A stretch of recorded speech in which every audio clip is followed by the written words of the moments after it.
Lectura de la epístola del apóstol San Pablo a los romanos. Hermanos, todos los que hemos sido bautizados en Jesucristo, lo hemos sido en su muerte. Hemos quedado sepultados con Él por el bautismo que nos sumerge en su muerte, a fin de que, como Cristo resucitó de entre los muertos, por el poder del Padre, también nosotros vivamos vida nueva. Porque si fuimos injertados en Él por medio de la semejanza de su muerte, lo seremos también por la de su resurrección. Sabemos bien que nuestro hombre viejo ha sido crucificado con Él, para que sea destruido el cuerpo de pecado, y no sirvamos ya más al pecado, pues el que muere se libera del pecado. Y si estamos muertos con Cristo, creemos que viviremos también con Cristo. Sabemos que Cristo, resucitado de entre los muertos, ya no muere, ya no tiene la muerte dominio sobre él. Su muerte fue muerte al pecado, una vez para siempre. Su vida es una vida para Dios. Así vosotros consideraos muertos al pecado, mas vivos ya para Dios en Jesucristo nuestro Señor. Lectura del Santo Evangelio según San Marcos. En aquel tiempo, hallándose una inmensa turba en torno a Jesús y no teniendo qué comer, llamó a sus discípulos y les dijo: Lástima que me da esta multitud, porque 3 días hace que me siguen y no tienen qué comer. Y si los envío a sus casas en ayunas, desfallecerán en el camino, pues algunos han venido de lejos. Respondieronle sus discípulos: ¿Quién será capaz de procurarles pan abundante en esta soledad? Y les preguntó: ¿Cuántos panes tenéis? Respondieron: 7. Mandó entonces a la gente sentarse en el suelo, y tomando los 7 panes dio gracias y los partió, y dio a sus discípulos para que los distribuyesen entre las gentes, y se los repartieron. Como tenían algunos pececillos, bendíjolos también, y mandó distribuírselos. Comieron hasta saciarse, y de la sobra se recogieron 7 cestos, siendo los que habían comido como 4,000, y los despidió. En el nombre del Padre, del Hijo y del Espíritu Santo. Amén. Ave María Purísima, sin pecado concebida. Estimados hermanos, estamos en el domingo 6º después de Pentecostés. Hemos oído este evangelio de la multiplicación del pan, de los panes, que es la figura clara del milagro eucarístico. Cómo nuestro Señor multiplica su presencia real en todos esos lugares donde se dice la Santa Misa, la Misa católica, y Él está presente para alimentar a cuantos quieran acercarse a Él para comulgar con las buenas disposiciones y recibir los frutos de la Eucaristía, de santidad y de unión a Dios. Esta presencia real es como se oye, una presencia real. Jesucristo está presente en la hostia con su cuerpo, sangre, alma y divinidad, y realmente se reemplaza la sustancia del pan por la sustancia de Jesucristo, del cuerpo y la sangre de nuestro Señor. Jesucristo está verdaderamente presente y ya no hay pan. Entonces, hemos sabido que últimamente el Papa Francisco ha dicho en la fiesta del Corpus Christi, la última de este año, en el mes de junio, me parece, hablando de que Jesucristo está presente en un pedazo de pan. Esta afirmación es muy grave porque es precisamente lo que afirmaba Lutero, precisamente por lo que Lutero fue condenado, fue declarado hereje por la Iglesia y que fue objeto después de las definiciones del Concilio de Trento, que declara que pues la presencia de nuestro Señor reemplaza a la sustancia del pan. ¿Qué quiere decir? Que el pan ya no hay pan. En realidad, después de la consagración ya no hay pan, está Jesucristo. Es lo que se llama transubstanciación, es decir, que pasa de una sustancia a otra. Ya no hay la sustancia del pan, nada más está la sustancia de Jesucristo. Y permanecen los accidentes del pan, el color, la forma, el olor, pero no es pan. Nada más es los accidentes, pero la sustancia es otra sustancia que toma el lugar y que es la presencia de nuestro Señor. Pero Lutero sostenía que el pan permanecía y que simplemente había una presencia espiritual de Jesucristo. Esta presencia se puede decir que pues existe en todo lugar porque Dios está en todo lugar, pero no es lo mismo. Y entonces está presente en el pan como está presente en cualquier lugar, pues es la presencia de inmensidad de Dios que está en todo lugar, pero no es la presencia eucarística. Entonces, para los protestantes la Eucaristía es un pan bendito, es un pan cualquiera, pero que tiene una presencia espiritual, mientras que para nosotros los católicos la presencia real es la presencia verdadera de Jesucristo con todo su ser, con su cuerpo, sangre, alma y divinidad. Y entonces esta declaración del Papa Francisco es gravísima, porque él lo dice claramente, que Jesucristo está presente en un pedacito de pan. Es gravísimo, es la herejía protestante. Así que ahí viene concluyendo todo este movimiento litúrgico que se comenzó con el Concilio Vaticano II, en el cual se pretendía reformar la misa para atraer a los protestantes al catolicismo. Todo eso era una maniobra para hacernos creer a los católicos que realmente el ecumenismo tenía una dimensión de conversión de los protestantes. Y en realidad es una maniobra para hacer lo contrario, es decir, que los católicos se conviertan al protestantismo. Y ahí está la prueba, porque primero se reformó la misa, dándole un matiz protestante, con muchas adopciones de muchos elementos protestantes.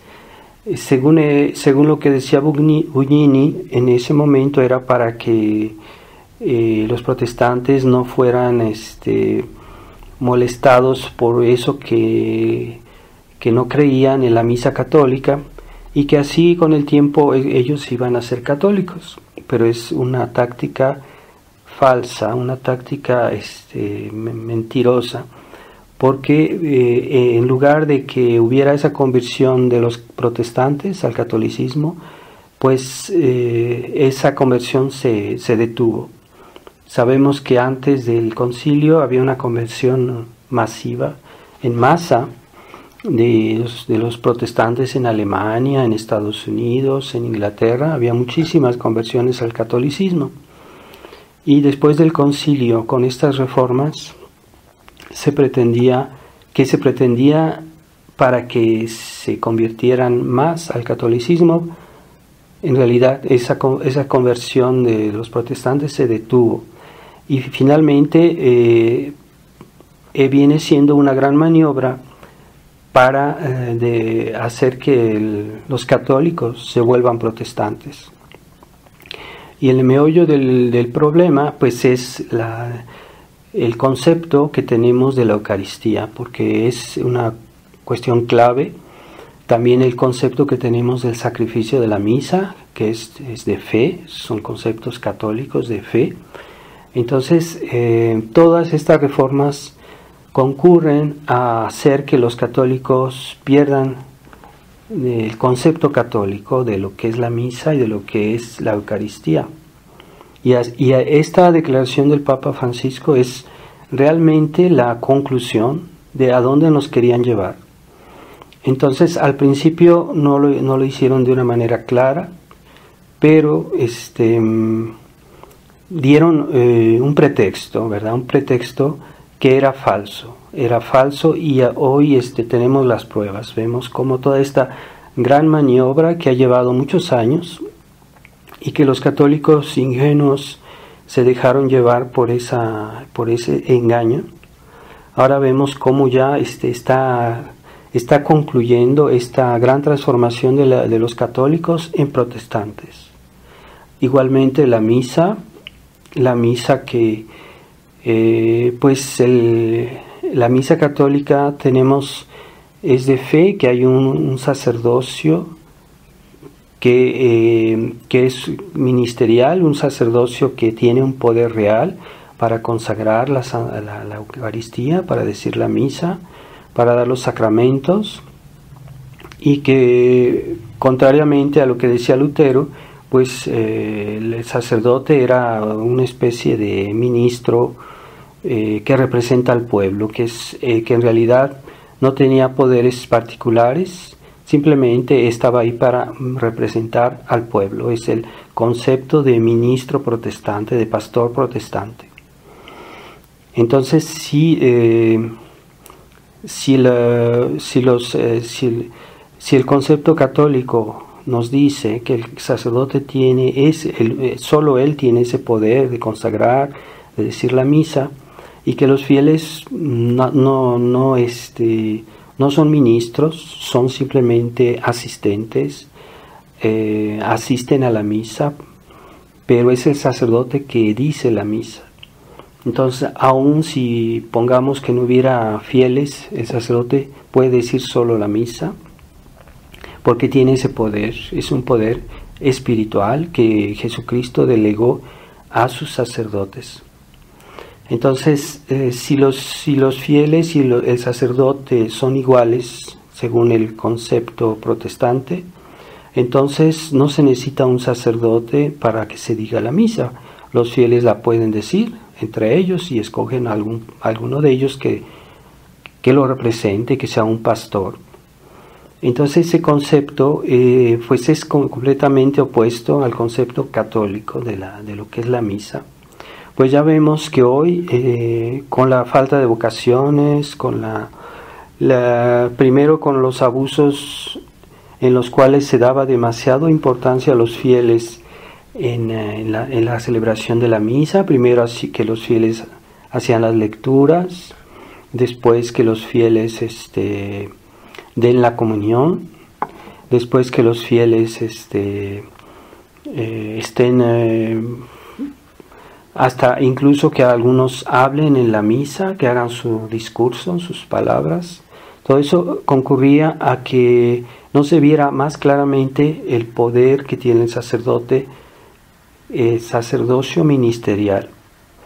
Entonces los fieles iban perdiendo poco a poco la noción de lo que es el sacerdote como ministro, y confundían cada vez más las funciones del sacerdote y de los fieles. Y esto va concluyendo a que hoy ya hay, como lo hizo Lutero exactamente, en muchos lugares se dice la misa, se dicen especie de celebraciones sin sacerdote, y son los mismos laicos que organizan y que hacen estas celebraciones. ¿A dónde hemos llegado? Pues hemos llegado que ya se ha concluido, se está llegando a hacer el concepto de pastor protestante. y va a llegar el tiempo en que no se necesiten más sacerdotes. Y es realmente eso el protestantismo. Ahí está la gravedad de a dónde nos han querido llevar y a dónde los católicos han llegado casi sin darse cuenta. Pero hay que decir que en otros tiempos hubo quienes dieron la voz de alarma, pero fue la apatía del pueblo católico, también de los hombres de iglesia, de no querer informarse, de no querer reaccionar, de que no querer buscar el problema de fondo y dejarse llevar por la corriente, no hacer nada.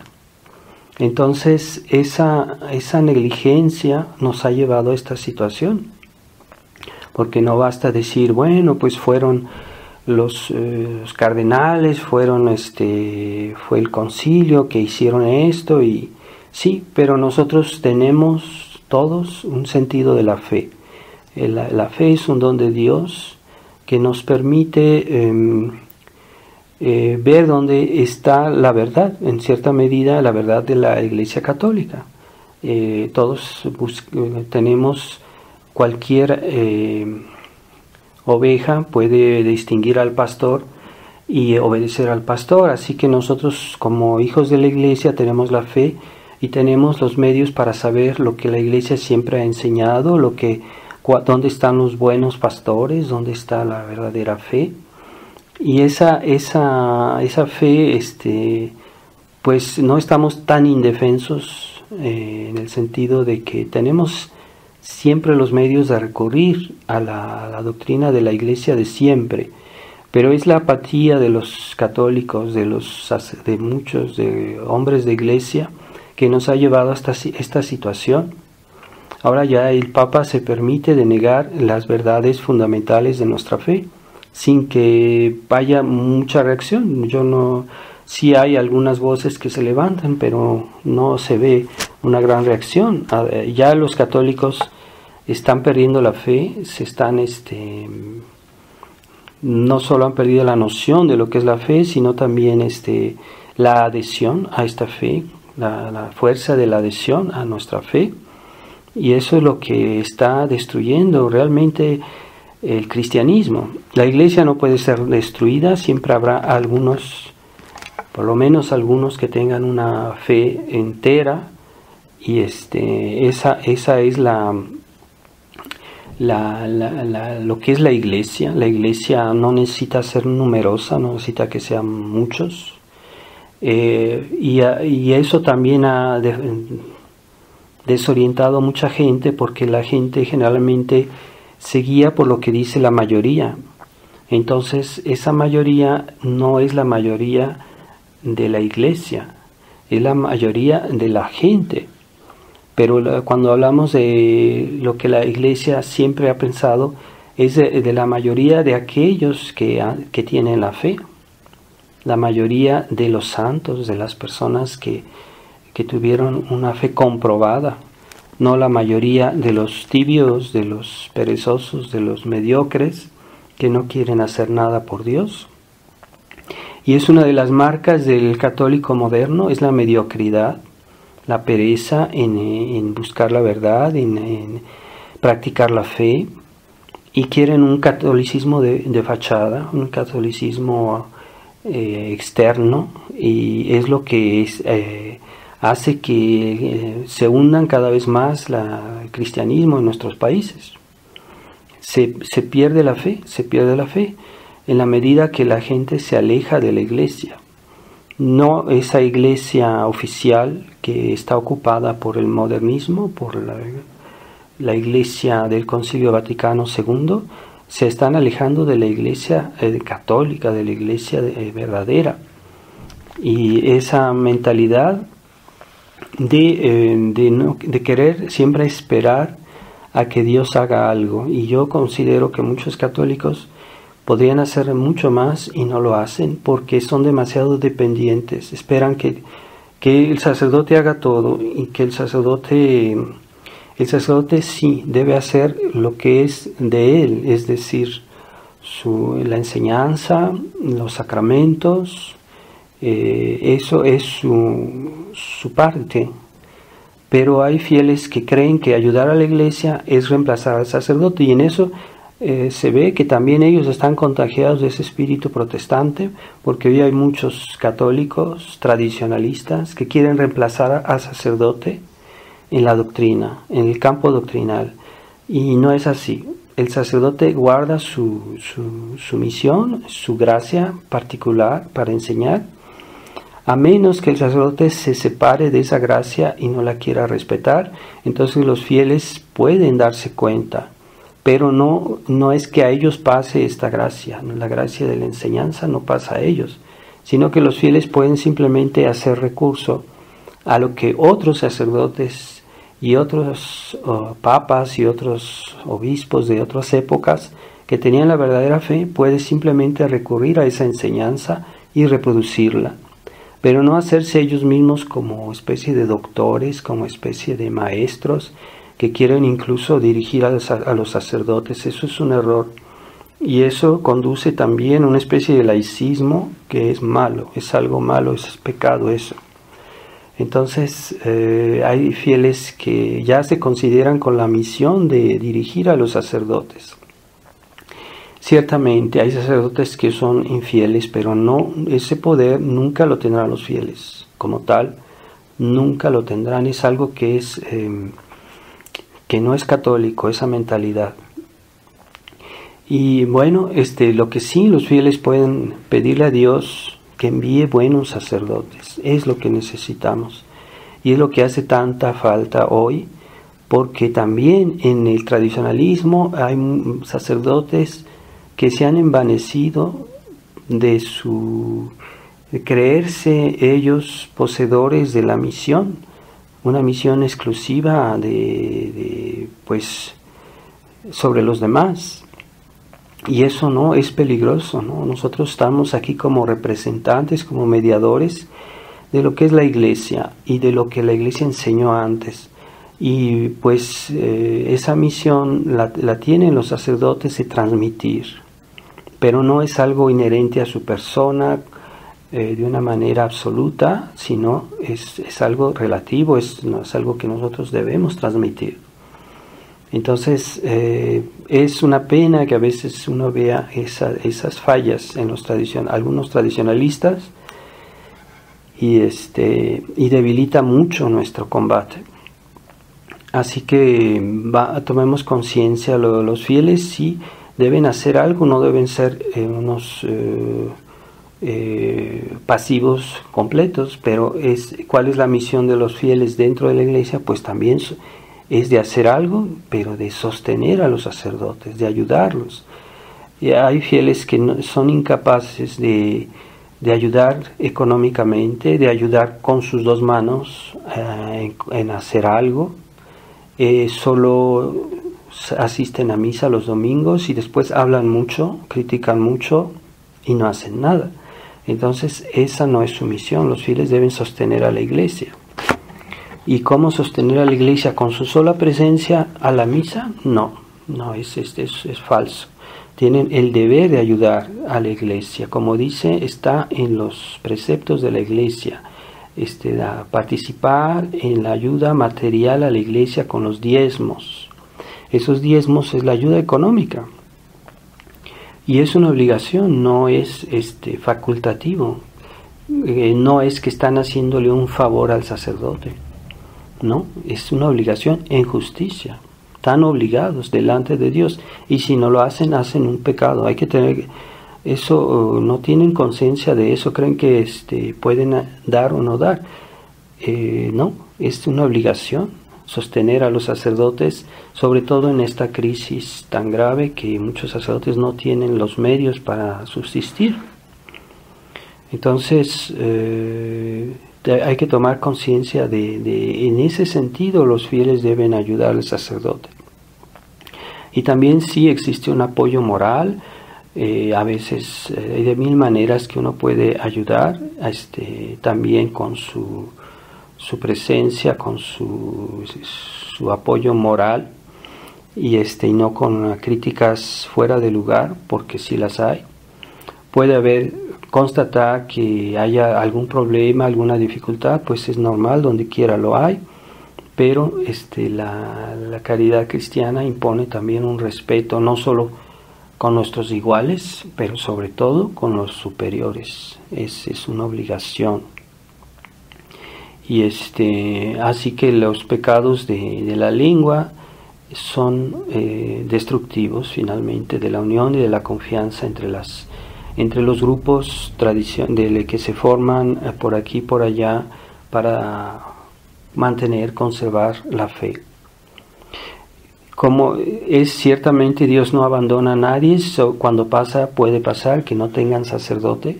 En ese caso los fieles deben unirse, rezar, permanecer, evitar esas emulaciones que son tan comunes hoy en este mundo. Cada quien quiere ser el más importante, a aquellos que les gusta dirigir, que les gusta mandar.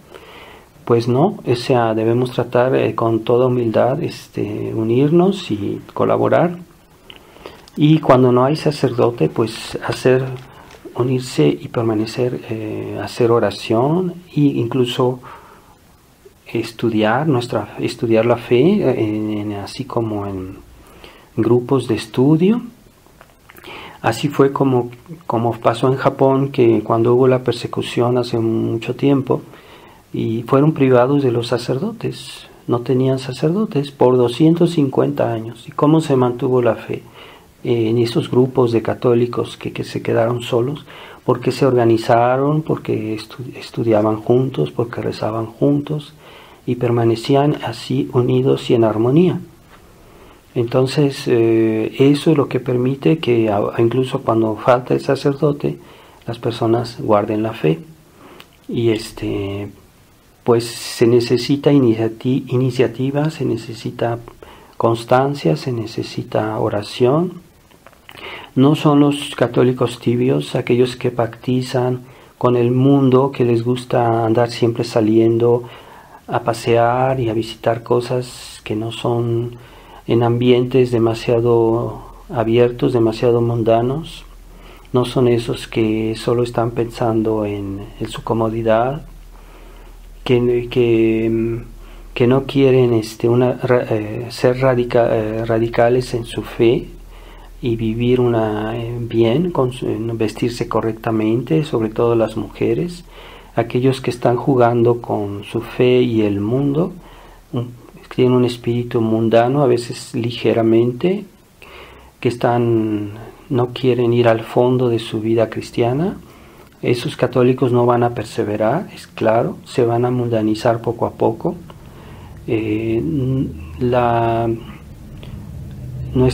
Dios es un ser absoluto que pide todo, que pide absolutamente toda nuestra vida. Y si no tenemos el sentido de lo absoluto, entonces vamos a flaquear, vamos a corrompernos, vamos a pactizar con el mundo y no vamos a perseverar. Entonces tengamos el sentido de lo absoluto en este mundo. En un mundo que ya no lo tiene, ese sentido del absoluto, debemos saber decir un no rotundo, absoluto al pecado, al desorden, a lo que está, a la falsedad, al error. Si no sabemos hacer un no rotundo, vamos a hacer un no a medias, y entonces no vamos a perseverar. Eso Dios no lo bendice. Dios no bendice a ese tipo de personas. Como dice el Apocalipsis, porque no eres ni frío ni caliente, yo estoy por vomitarte de mi boca. Así son esos católicos que se dicen tradicionalistas, que no quieren ser radicales en su fe, la práctica de su fe. No basta que hablen y que escriban y que critiquen aquí y allá, tienen que practicar la fe. Es lo que le pedimos en esta misa a nuestro Señor, que nos dé la gracia, esa gracia que Dios da y que no hay que desperdiciar.